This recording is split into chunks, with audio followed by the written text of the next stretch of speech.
रामकृष्ण हरी मंडळी, हे बघा भाजी बनवायला चालू केली आहे आणि कांदा, टोमॅटो, अद्रक, लसूण, कोथमीर, जिरे. आमचे आचार्य तर राजू भाऊ, हे बघा पूर्ण मसाले टाकलेले आहेत.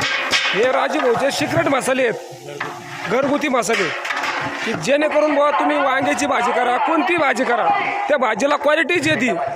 राजू भाऊची ही खासियत आहे नेमकी.